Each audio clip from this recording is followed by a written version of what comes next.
Legislation. महंगाई वो दीमक है जो हमारे देश को खा रहा है, इसीलिए हम इन्फ्लेशन एडजस्टेड रिटर्न्स पे इनकम टैक्स लगाते हैं। और अगर हम ये सोच रहे हैं कि कल की जो अमेंडमेंट हुई इससे रियल एस्टेट मार्केट में को बड़ा उछाल आ जाएगा, तो ऐसा नहीं आने वाला सर। आज हमारे होम बायर्स हो या इन्वेस्टर्स हो, वो रियल एस्टेट खरीदने से बचेंगे, क्योंकि 23 जुलाई 2024 के बाद खरीदा गया जो भी एसेट है उस पर तो इंडेक्सेशन मिलेगा नहीं। आपने मात्र 23 जुलाई से पहले खरीदे गए एसेट्स पे इंडेक्सेशन दिया। और इसी के साथ साथ एक बहुत बड़ी रीसेल मार्केट हिंदुस्तान में रियल एस्टेट की, क्योंकि हर व्यक्ति नया घर नहीं खरीद सकता, इसलिए रीसेल होती है। रीसेल मार्केट में भारी गिरावट देखी जा रही है। जब मकान बिकेंगे नहीं तो रेंटल इनकम बढ़ेगी। लोगों के मकानों के किराए में एक भारी उछाल देखा जा रहा है, लोगों का खर्च बढ़ने वाला। और इसी के साथ साथ जो फॉरेन इन्वेस्टमेंट भारत के रियल एस्टेट में होता है वो भी गिरने वाला है, ऐसी मैं आज इस सदन में भविष्यवाणी करता हूं। इसके साथ साथ रिटेल इन्वेस्टर यानी कि भारत के मिडिल क्लास की कमर तोड़ने का काम सरकार ने कैसे किया। एक ही बजट में शॉर्ट टर्म कैपिटल गेन को 15% से बढ़ाकर 20% कर दिया, और उसी बजट में लॉन्ग टर्म कैपिटल गेन को 10% से बढ़ाकर 12.5% कर दिया इक्विटी पे और अन्य पदार्थों पे। यानी कि आप एक ही बजट से तमाम तरीके के इन्वेस्टर्स जो शॉर्ट टर्म के लिए एक छोटी अवधि के लिए एसेट खरीदते हैं या लंबी अवधि के लिए एसेट खरीदते हैं, दोनों की कमर आपने तोड़ने का काम किया। और इस देश में रिटेल इन्वेस्टर को कुचलने का काम यह सरकार करने जा रही है। मैं आपके माध्यम से अनुरोध करूंगा कि don't take middle class retail investor for granted. हमें कैसे फाइनेंशियल इंक्लूजन इस देश में बढ़ानी है उस दिशा में काम करना चाहिए, ना कि कैसे हम इस देश में इन्वेस्टर्स, हाउस होल्ड इन्वेस्टमेंट्स और रिटेल इन्वेस्टमेंट्स को कम करें, उस सिलसिले में हम काम करें। मेरा दूसरा भाग आज के वक्तव्य का है जीएसटी पर। पहले तो मैं सरकार के मंत्री नितिन गडकरी जी का जो एक चिट्ठी सामने आई, उन्होंने अपनी सरकार के वित्त मंत्री को चिट्ठी लिखते हुए कहा कि लाइफ इंश्योरेंस और हेल्थ इंश्योरेंस पर जो 18% जीएसटी लगाया उसे वापस लिया जाए। मैं उनकी इस मांग का समर्थन करता हूं और सरकार से मांग करता हूं कि हेल्थ और लाइफ इंश्योरेंस पर कम से कम हम जीएसटी ना लगाएं। ये कोई लग्जरी गुड या लग्जरी प्रोडक्ट नहीं है। और मुझे ये बताते हुए खुशी है सर कि parliamentary standing committee on finance की आज से 6 महीने पहले रिपोर्ट आई थी, जिसका हिस्सा मैं भी था। मैं भी parliamentary standing committee on finance का सदस्य हूं, जिस समिति ने अपने पैरा नंबर 2.10 में साफ तौर पे सरकार से अनुरोध किया कि हेल्थ इंश्योरेंस और लाइफ इंश्योरेंस पर जीएसटी कम किया जाए, समाप्त किया जाए, ना लगाया जाए। मैं पढ़ के वो अंश आपको सुनाना चाहूंगा। The committee feels that there is a need to rationalise the GST rate on insurance products, especially health and term insurance, which is 18% at present. The high rate of GST results in a high premium burden which acts as a deterrent to getting in insurance policies. The committee, with a view to make insurance more affordable, recommends that GST rates applicable to health insurance products, particularly retail policies, etc., should be reduced. हमारा ये प्रयास होना चाहिए कि एक परिवार, sir बस समाप्त कर रहा हूं, अभी तो मेरा समय रह गया, 1-2 मिनट आप थोड़ा ज्यादा दे दीजिएगा तो सर कुछ फर्क नहीं पड़ेगा, मैं अपनी बात समाप्त कर लूंगा।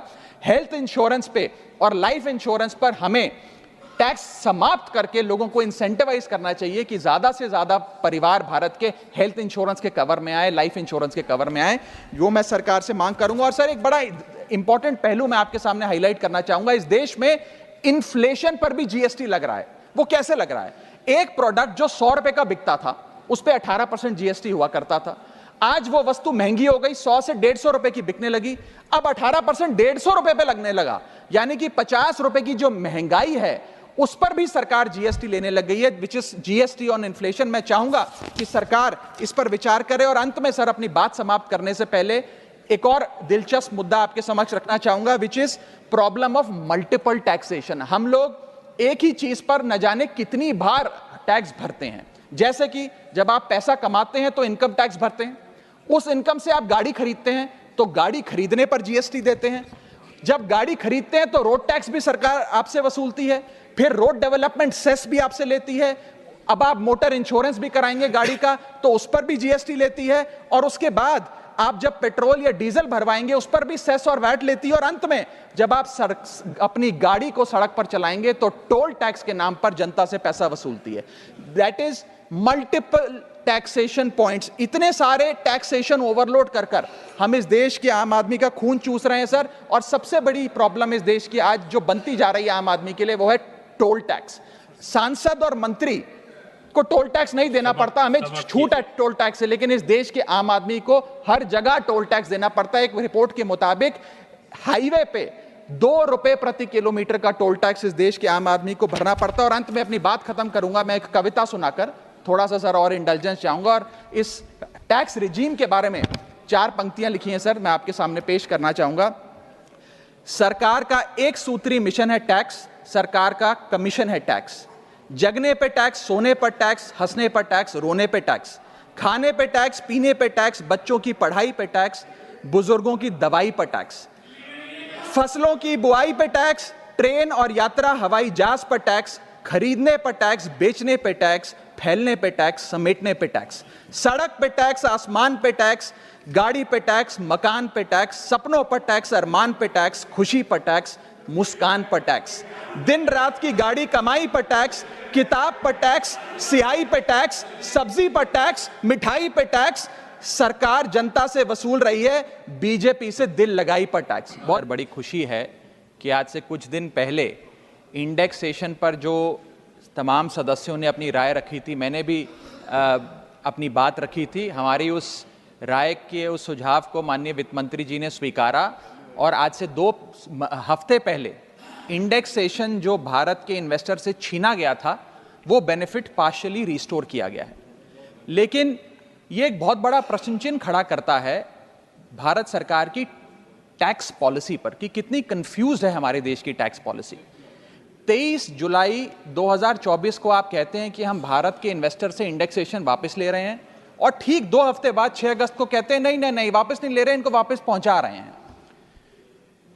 ये दिखाता है कि जब आप बिना सोचे समझे या किसी अर्थशास्त्री की राय पर नहीं, जिन लोगों को अर्थशास्त्र के बारे में जानकारी नहीं है उनकी राय पे अगर बजट बनाएंगे तो इसी प्रकार के फ्लिप फ्लॉप्स देखने को मिलेंगे।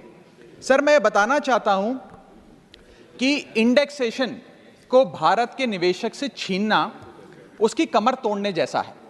जैसा कि मैंने पहले भी बात रखी थी कि इंडेक्सेशन को फुल्ली रिस्टोर करने की जरूरत है, लेकिन अभी भी कल जो अमेंडमेंट फाइनेंस बिल में लाया गया है वित्त मंत्रालय द्वारा, उसमें भी इंडेक्सेशन पार्शियली रिस्टोर किया गया है, फुल्ली रिस्टोर नहीं किया गया। उसमें भी एक पेच है, और पेच ये है कि तमाम एसेट क्लासेस पे इंडेक्सेशन नहीं रिस्टोर किया जा रहा, मात्र इमूवेबल प्रॉपर्टी यानी कि लैंड और बिल्डिंग पे रिस्टोर किया जा रहा है। और दूसरी चीज, 23 जुलाई 2024 के बाद खरीदे गए किसी भी एसेट में, किसी भी इन्वेस्टमेंट पर इंडेक्सेशन नहीं दिया जाएगा। मैं आज आपके माध्यम से सरकार से मांग करूंगा कि इंडेक्सेशन को फुल्ली रिस्टोर किया जाए, सारे एसेट क्लासेस पर रिस्टोर किया जाए, और 23 जुलाई 2024 के बाद खरीदे गए, बाद निवेश किए गए एसेट क्लासेस में भी इंडेक्सेशन का बेनिफिट मिलना चाहिए। और इंडेक्सेशन के बेनिफिट से खिलवाड़ करना, एसेट क्लासेस से इंडेक्सेशन को समाप्त करना एक बड़ा सवाल खड़ा करता है कि क्या हमारे देश की वित्त मंत्री इन्फ्लेशन एडजस्टेड प्रॉफिट्स में विश्वास नहीं रखती? क्या उन्हें इन्फ्लेशन का ज्ञान नहीं है? क्या वो जानती नहीं कि इस देश में महंगाई एक प्लेग की तरह फैलती जा रही है? और इसी के साथ साथ मैं एक उदाहरण के माध्यम से आपको बताना चाहूंगा सर कि अभी भी इंडेक्सेशन जो पार्शियली रिस्टोर किया गया है उसमें भी कितने फ्लॉज हैं। उदाहरण के तौर पे आप एक इन्वेस्टमेंट करते हैं गोल्ड में, सिल्वर में, या किसी एक एसेट क्लास में जिसमें इंडेक्सेशन का बेनिफिट इन्वेस्टर को मिला करता था। आपने 1 करोड़ का इन्वेस्टमेंट एसेट ए में किया 31 मार्च 2001 को, और उसके ठीक अगले दिन 1 अप्रैल 2001 को एसेट बी में भी 1 करोड़ का इन्वेस्टमेंट किया। वो दोनों एसेट 7% CAGR के हिसाब से, कंपाउंडेड एनुअल ग्रोथ रेट के हिसाब से बढ़ते रहे, और आज वर्ष 2024 में उन दोनों इन्वेस्टमेंट्स की आज वैल्यू 5 करोड़ रुपए ईच है। अब आप ये दोनों एसेट ए और एसेट बी बेचते हैं बाजार में वर्ष 2024 में, और दोनों पे अलग अलग टैक्स आपको देना पड़ता है, ये मैं आपके सामने दर्शाना चाहता हूं। जब आप एसेट ए बेचते हैं जो आपने 31 मार्च 2001 को खरीदा, यानी कि 1 अप्रैल 2001 से पहले, तो आपको इंडेक्सेशन का फायदा मिलेगा। यानी कि आपका सेल प्राइस होगा 5 करोड़, आपका परचेज प्राइस है 1 करोड़, लेकिन इन्फ्लेशन एडजस्टेड परचेज प्राइस आपका 3 करोड़ 63 लाख माना जाएगा। यानी कि 5 करोड़ माइनस 3 करोड़ 63 लाख, आपका प्रॉफिट हुआ 1 करोड़ 37 लाख। उस 1 करोड़ 37 लाख पे 20% के हिसाब से आपको 27 लाख 40 हजार रुपए टैक्स देना पड़ेगा अगर आप एसेट ए बेचते हैं। लेकिन जब आप एसेट बी बेचते हैं, जिस पे आपको इंडेक्सेशन का फायदा नहीं दे रही सरकार, क्योंकि वो आपने अगले दिन दूसरे वित्तीय वर्ष यानी कि 1 अप्रैल 2001 को खरीदा, तो आपकी सेल प्राइस है 5 करोड़, आपकी परचेज प्राइस है 1 करोड़, आपका मुनाफा हो गया 4 करोड़ का, और 4 करोड़ पे 12.5% के हिसाब से आपको टैक्स देना पड़ेगा, जो कि है 50 लाख रुपए। यानी कि एसेट ए जो आपने 31 मार्च को खरीदा 1 करोड़ का, 31 मार्च 2001 को, और आज आप उसे 5 करोड़ का बेचते हैं, तो आपको मात्र 27 लाख रुपए इनकम टैक्स देना पड़ता है। लेकिन जो अगले दिन आपने 1 करोड़ रुपए का निवेश किया 1 अप्रैल 2001 को, और उसको 2024 में बेचते हैं, तो उस पर 50 लाख रुपए का टैक्स देना पड़ता है।